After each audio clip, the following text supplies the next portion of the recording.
안녕하세요. 오늘은 7월 27일 연중 16주간 금요일입니다.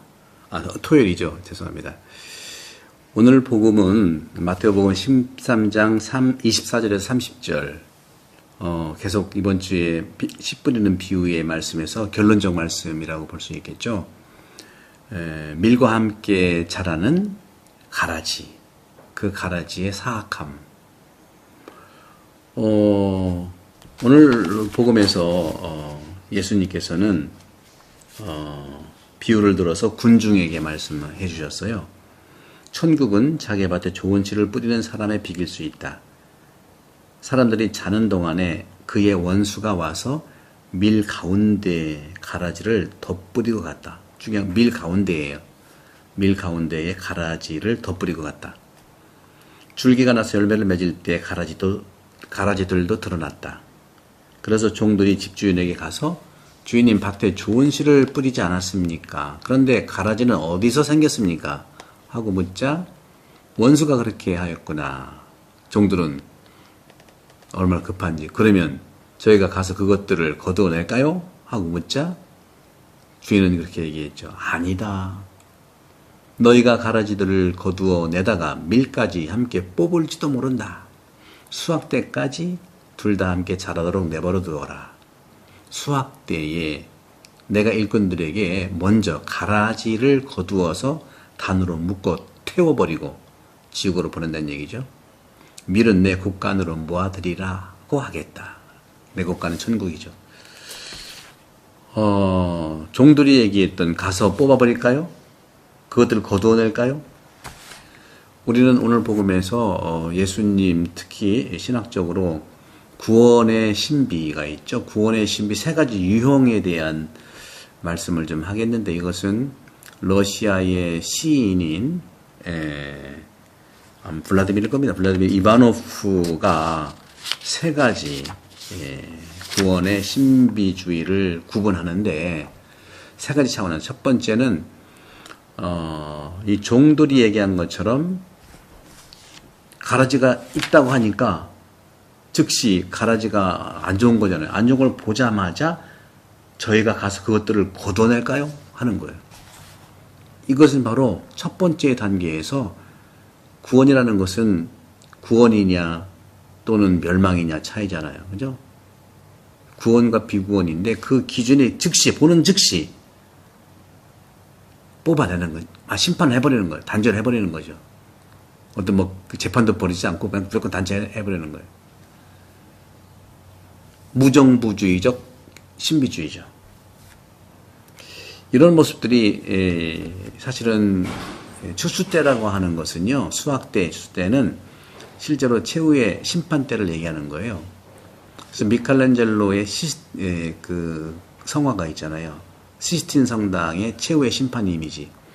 이것은 바로 수확 때, 결정적일 때 내는 건데 이 최후의 심판을 아무 때나 이렇게 보기만 하면 심판하는 건 문제가 있는 거. 이것이 바로 무정부적인 구원의 신비주의죠.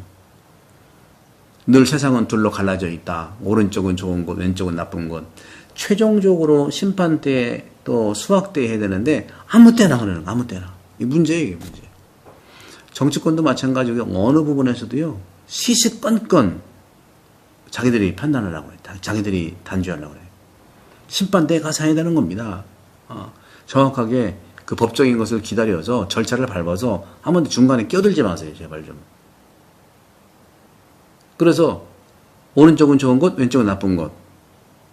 따라서 그리스도께서는 악인들을 향해서 이 거대한 몸짓으로 그들을 지옥에 던져버린다는 것이 심판 때 얘기하는 거예요. 수학 때 얘기하는 거라는 거죠.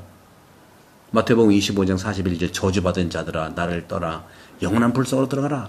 마지막 심판 때 얘기하는 거예요. 매번 순간마다 악이 보인다고 막 그렇게 하면 안 돼요. 우리 교육도 마찬가지고 특히 자녀 교육도요. 아이들이 잘못할 때마다 막 심판하면 그 아이는 성장하지 못해요. 그래서 이것은 다시 말하면 그리스도께서 악인들을 향해 거대한 몸짓으로 그들을 지옥으로 던져버린다는 것. 저주받은 자들아 나를 떠나 영원한 불속으로 들어가라. 마태복음 25장 41절. 이것이 인류 역사의 결론이라는 데에는 정당한 의심이 있어요. 심판 때에, 추수 때에 하는 거지 아무 때나 하는 게 아니라는 거죠. 누구도 아무 때나 심판하고 단죄하라는 그런 권리를 받은 적이 없어요. 따라서 이바노프는요, 이렇게 말합니다. 시인이죠. 영혼이 처음으로 악을 만났을 때, 처음부터 그렇게 파괴하면 안 된다는 거죠. 뽑아버리면 안 된다는 거예요.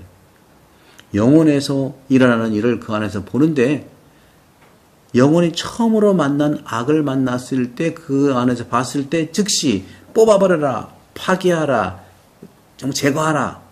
이런 즉각적이고 자발적 반응은요, 복음 비유에서 종들이 제안하는 것과 동일한 거다. 안 되는 거예요. 주인의 생각하고 종 생각은 달라요. 우리가 그때그때마다 단죄하는 것은 종의 생각이에요. 하지만 밭에 좋은 주인의 대답은 둘 다 함께 자라게 하라. 선과 악은요, 너무나 융합되고 혼란스럽기 때문에 악에 맞서는 급진적인 행동은 즉 선에게도 해를 끼칠 수 있다는 걸 얘기하는 것이죠. 이것이 바로 악을 막을 수 없습니까? 하고 얘기하지만 인내심이 필요해요. 견뎌내는 게 필요하다는 거죠. 그것이 바로 우리에게는 서두르지 말라고 하는 것이 굉장히 중요한 부분입니다. 지난 7월 5일 날 김대건 신부님 신신 미사에서도 복음에서 마지막에 그런 말씀을 하잖아요. 굉장히 와닿는 말이에요. 이것도 인내심. 끝까지 견디는 이는 구원을 받을 것이다.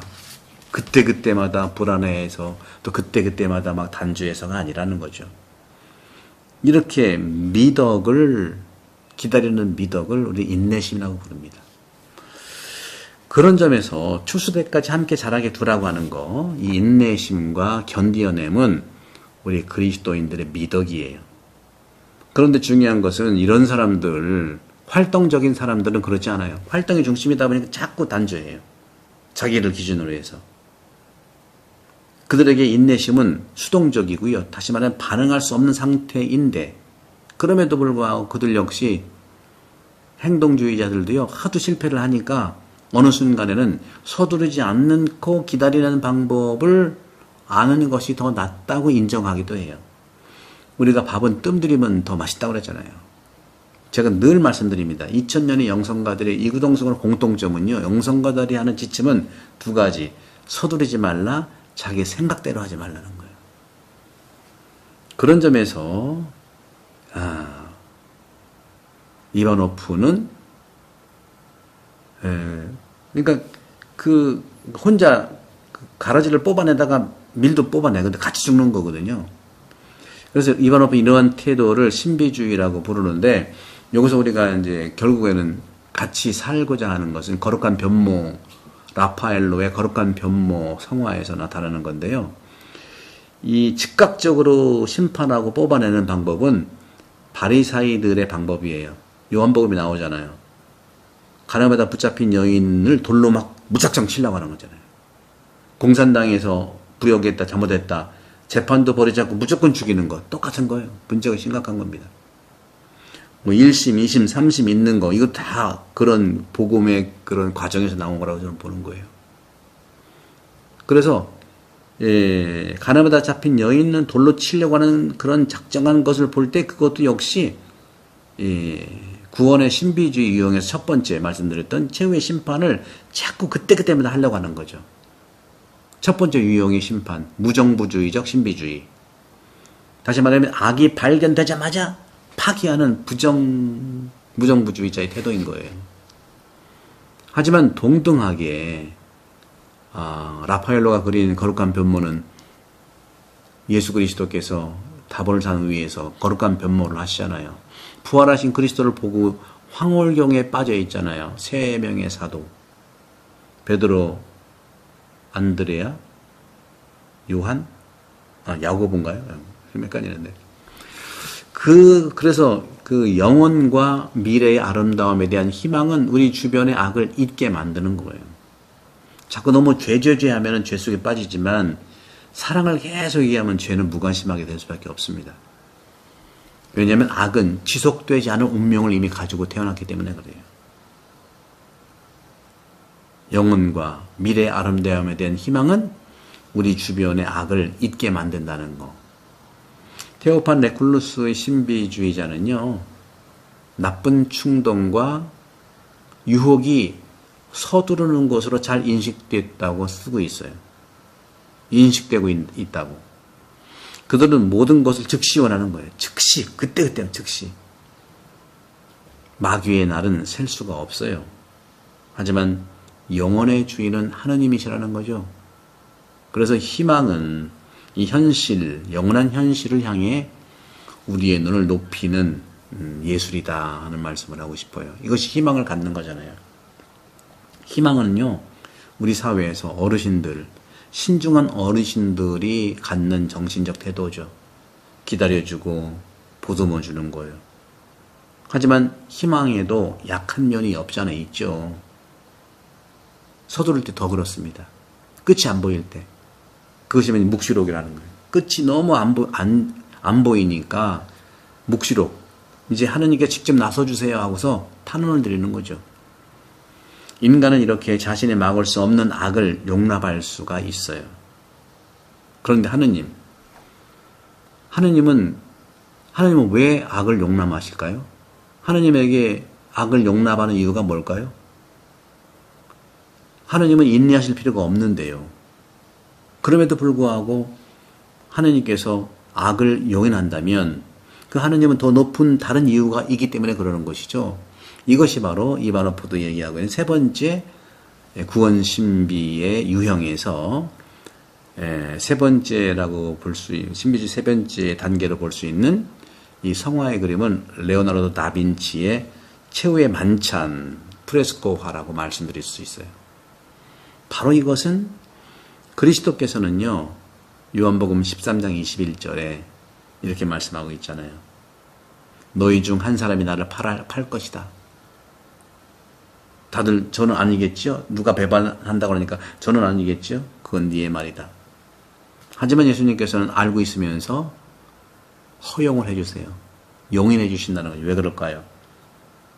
그 용인 속에서 그 배반을 하려고 하는 사람은 또 변화가 가능하기 때문에 그래요. 다시 말하면 이런 그 순간에도요, 예수님이 직접 선택했지만, 그러니까 악이라고 하는 것은요, 주님이 선택한, 즉 12명의 사도들에게도 침투를 한다는 것이에요. 교회는 거룩하지만 교회 안에 악이 있다는 거죠. 그런 점에서 예수님께서는 고개를 숙이고 항의하지 않으시고요.